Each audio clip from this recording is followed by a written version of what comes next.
Ukisha sema haleluya, tunapofunga ibada chukua maji na dekio kadeki pale.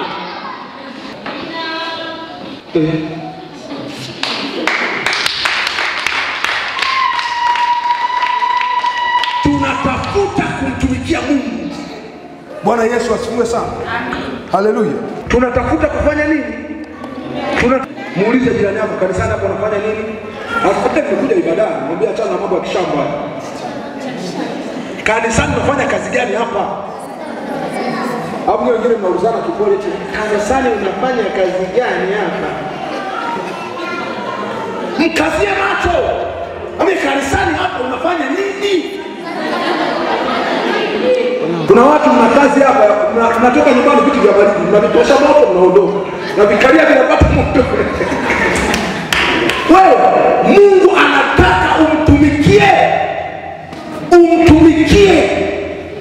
Tupate walimu wa watoto, tupate waimbaji wa kwaya, tupate wahubiri, tupate katikati yetu sisi hapa. Mchungaji, pointi nimeielewa sana. Sema mimi tatizo ni muda. Yaani issue hapa ni muda tu. Issue ni muda. Wewe bwana wewe, huna muda, hela unayo? Yaani hela huna, muda huna, nguvu huna, moyo huna, roho huna, akili huna. Jamani, sema tumpende Mungu kwa moyo, kwa roho na kwa akili. Sasa kama umpendi, si maana yake umpendi kwa moyo, umpendi kwa roho na umpendi